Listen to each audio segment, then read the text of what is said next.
Bonsoir à tous et bienvenue. C'est l'heure de votre journal sur KMT, LCL, FM+, et OM5 TV sur les réseaux Free, Orange, Numérique Câble et Bouygues en France. Avec moi ce soir, Geneviève Laouché. Bonsoir Geneviève. Bonsoir Getty, bonsoir à tous. Comment allez-vous? Ça va, merci Getty. Voici quelques-uns des sujets que nous allons aborder ce soir. Au lendemain du passage de la tempête Mathieu, l'heure est au bilan. Ce soir, de nombreux foyers martiniquais sont toujours privés d'électricité et d'eau. Le ministre Bernard Cazeneuve est en visite chez nous ce jeudi 29 septembre et demain, vendredi 30.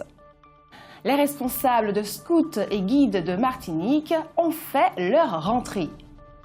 Alors qu'elle vient de présenter son budget, la ministre des Outre-mer est en déplacement à Mayotte, tandis que la loi sur l'égalité réelle est toujours en cours d'examen à la Commission. Enfin, votre savoir y réfléchir évoquera le rôle de la France dans les énergies marines. Et pour commencer, vent violent, fortes averses, orages. Hier, mercredi, la tempête Mathieu est passée sur la Martinique. Ce matin, on pouvait constater les effets du phénomène cyclonique. La vigilance orange a été levée par Météo France. Vous vous en doutez, la tempête a fait des dégâts. Depuis hier, de nombreux foyers sont privés d'électricité. Environ 40 000 abonnés ce jeudi midi, selon EDF. Sur l'ensemble du département, 15 000 abonnés sont également privés d'eau. Il y a eu plusieurs chutes d'arbres, de poteaux électriques et des câbles arrachés. Les fortes averses ont également provoqué la montée des eaux, bloquant plusieurs routes de l'île, la RN5 par exemple, ou la RD10 qui traverse le Prêcheur. De nombreuses équipes sont mobilisées pour faire face à ces intempéries, celles des services de l'État, de la collectivité, les équipes d'EDF, d'Odyssey ou encore les sapeurs-pompiers qui ont réalisé plus de 200 interventions depuis hier matin. Sur demande du préfet, ce jeudi, le RSMA et les forces armées sont intervenus pour déblayer les routes, au Lamentin notamment. Les crèches des établissements scolaires de l'île sont restées fermées et certaines municipalités prévoient de les réouvrir le lundi 3 octobre. C'est le cas à Ducos, au Saint-Esprit et au Lorrain. Les services de la Chambre des métiers et de l'artisanat à Morne-Tartenson et ceux du CFA de Rivière-Salée étaient eux aussi fermés aujourd'hui. Les bureaux de la collectivité territoriale de Martinique ont quant à eux réouvert. Dans un communiqué, le ministre de l'Intérieur Bernard Cazeneuve et Erika Bareitz, ministre des Outre-mer, ont exprimé leur solidarité aux habitants des Antilles et en particulier de la Martinique face à cette tempête tropicale. Les ministres ainsi que les autorités locales rappellent à tous les habitants la nécessité de suivre scrupuleusement les consignes de prudence et de sécurité communiquées par la préfecture, la collectivité territoriale et les municipalités. Pour l'instant, le bilan fait état de 3 blessés légers ainsi qu'une cinquantaine d'incidents routiers. Les dégâts sont donc majoritairement matériels. Notez qu'hier, mercredi, les équipes du SAMU social de la CISE ont sillonné la ville de Fort-de-France jusqu'à 20 h pour mettre à l'abri de la tempête les sans domicile fixe. 25 places supplémentaires ont été ouvertes en urgence au centre d'hébergement. Si la tempête Mathieu n'a fort heureusement pas fait de victimes humaines sur notre territoire, certains secteurs déplorent déjà des dégâts importants. Il y a quelques jours encore, les planteurs de bananes étaient sur le point de réaliser une des meilleures récoltes de ces dernières années, mais les rafales de vent qui ont parfois atteint les 160 km/h ont ravagé de nombreuses exploitations et laissé les professionnels du secteur dans le plus grand désarroi. Durant toute la journée, ce jeudi 29, les agents de Manamart ont visité les plantations de notre île afin d'évaluer les pertes et le bilan serait a priori très lourd. Et puis, nos voisins saint-luciens ont eux aussi été frappés de plein fouet par la tempête. On déplore un mort à Saint-Vincent ainsi que des dégâts matériels, dégâts toutefois moins importants que ceux anticipés par les autorités. Bernard Cazeneuve entame ce jeudi une visite officielle de plusieurs jours aux Antilles et en Guyane. Arrivé cet après-midi en Martinique, il repartira vendredi, direction la Guadeloupe. Il terminera sa visite par la Guyane. Une visite particulièrement attendue par les élus locaux qui espèrent obtenir des réponses sur plusieurs sujets liés à la sécurité de leur territoire. Mais au vu du contexte, le planning du ministre a été modifié. Dès son arrivée, il s'est donc rendu à la préfecture pour rencontrer les équipes qui ont pris en charge la gestion de la tempête Matthew. Bernard Cazeneuve va également rencontrer les forces de police et de gendarmerie. Plusieurs dossiers doivent être traités durant son séjour, parmi lesquels les missions de la gendarmerie en Martinique, la construction d'un nouveau commissariat de police à Fort-de-France avec la pose de la première pierre, ou encore la signature d'un plan d'action spécifique au quartier des Terres-Saint-Ville.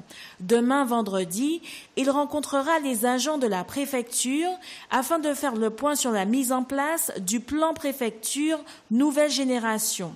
Rappelons que ce plan a pour objectif de fournir aux citoyens un service plus simple pour leur démarche et de meilleure qualité, mais aussi de renforcer les 4 missions prioritaires des préfectures: la gestion des crises, la lutte contre la fraude documentaire, l'expertise juridique et le contrôle de la légalité, et enfin la coordination territoriale des politiques publiques.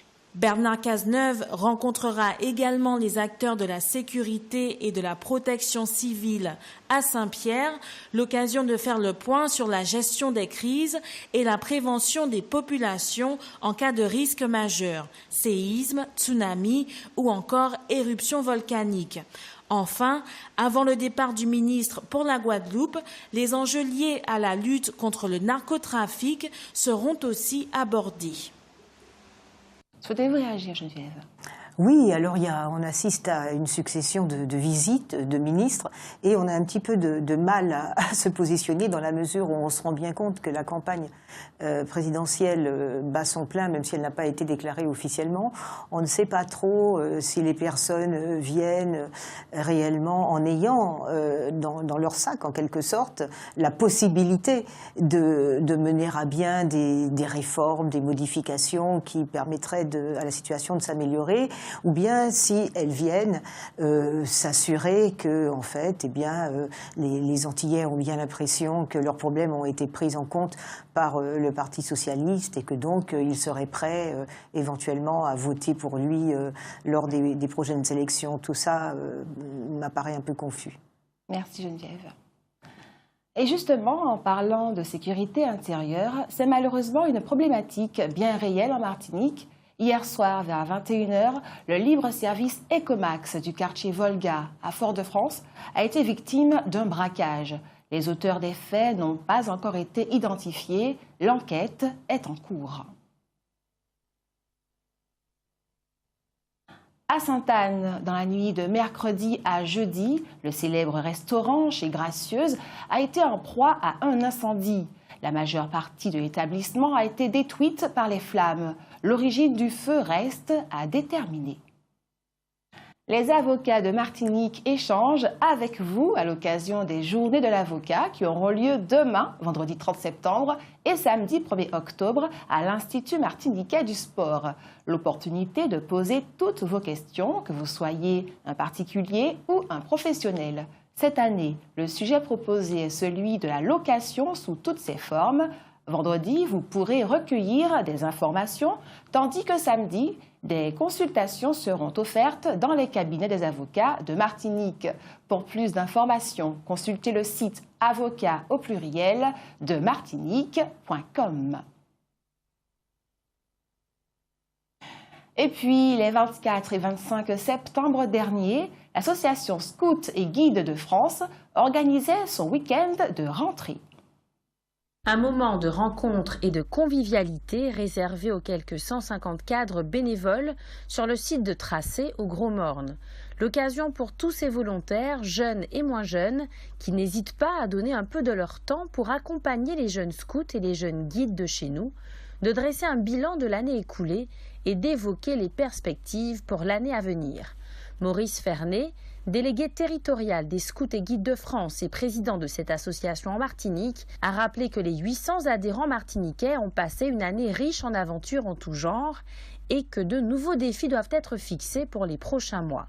Chaque samedi et pendant les vacances scolaires, ces jeunes se retrouvent en effet autour de projets qui leur permettent de prendre de plus en plus de responsabilités et de devenir ensuite eux-mêmes des cadres bénévoles. Si l'on reproche souvent à la jeunesse d'aujourd'hui d'être beaucoup trop attachée à toutes les nouvelles technologies de communication, portables, réseaux sociaux, consoles de jeux, Maurice Fernet affirme, lui, qu'il est tout à fait possible de proposer d'autres activités à ces jeunes et surtout de les y intéresser. La mise en relation avec l'autre reste sans aucun doute l'une des principales fonctions de l'association à travers le camping en pleine nature, par exemple. Lorsqu'il n'y a ni Internet, ni télévision, il ne reste pas d'autre choix que d'organiser des veillées nocturnes autour de danse, de chants et de sketchs.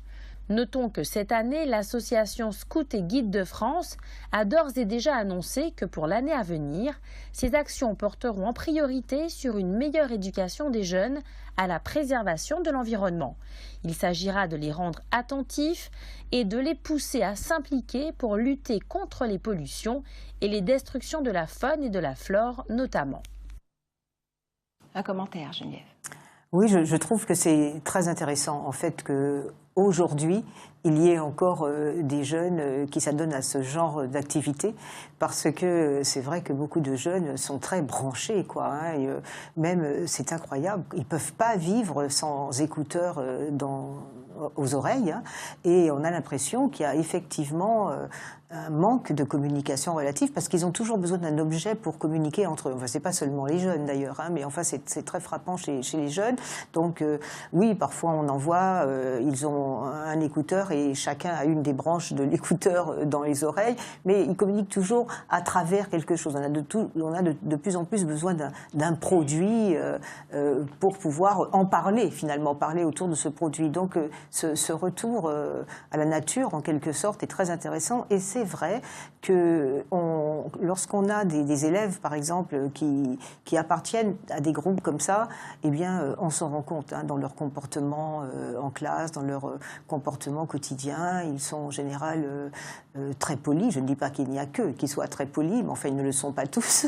Et c'est vrai que j'ai l'impression que, globalement, ça a une... surtout aujourd'hui, ça a vraiment des effets positifs sur la formation des jeunes, sur la formation de leur mental ou de leur mentalité. Malheureusement, je pense qu'ils sont relativement peu nombreux à se tourner vers ce genre d'activité. Merci Geneviève. Alors, il fait partie de notre faune depuis longtemps. Cela fait maintenant une quarantaine d'années que le gecko d'Asie du Sud-Est, véritable mabouya géant de 35 cm, a été introduit en Martinique. Mais ces derniers temps, l'espèce connaît une telle prolifération que certains particuliers commencent à s'inquiéter de l'invasion de leur jardin et de leur domicile par ce gros lézard. Parlons maintenant de cet hommage. La commune du Marigot mettait à l'honneur, le week-end dernier, l'un de ses enfants, personnage haut en couleur, Georges Hiérault. Petit Georges, c'est ainsi qu'on surnomme Georges Hiérault, musicien et père de 7 enfants originaires du Marigot. Le 25 septembre dernier, Félix Fleury, responsable du restaurant Le Ghetto, situé dans la commune, a rendu un très bel hommage à cet homme, personnage haut en couleur selon sa fille Nicole Hiérault. Malgré les 2 AVC dont il a été victime ces dernières années, Petit Georges garde une grande vivacité d'esprit et un caractère bien trempé. S'il n'est pas toujours facile de suivre les complexités parfois de ces personnalités très singulières, elles n'en demeurent pas moins particulièrement attachantes. Nicole Hiérault a profité de ce moment de convivialité pour raconter son père, sa vie, son courage, sa musique, ses expressions imagées qui ont marqué la vie de la commune, les fêtes mémorables qu'il organisait parce qu'il aimait cela tout simplement. Elle parle de relations fusionnelles avec ce papounet chéri qu'elle adore et qu'elle admire, rappelant qu'il a été veuf très tôt et a donc dû s'occuper seul de ses 7 enfants, de la musique, de la joie, des amis, une famille. C'est tout cela que Georges Guiraud a eu la chance d'avoir le week-end dernier. Regardez.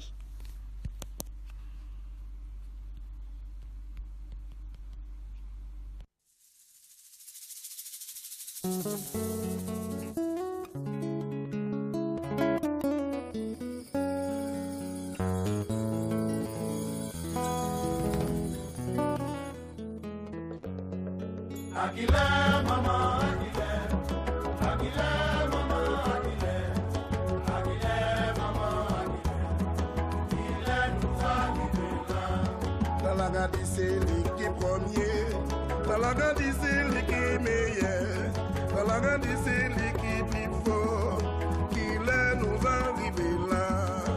Aguilera, maman, Aguilera, Aguilera, maman, Aguilera. Toute l'actualité des régions d'outre-mer et des ultramarins de l'Hexagone sur outremernews.fr.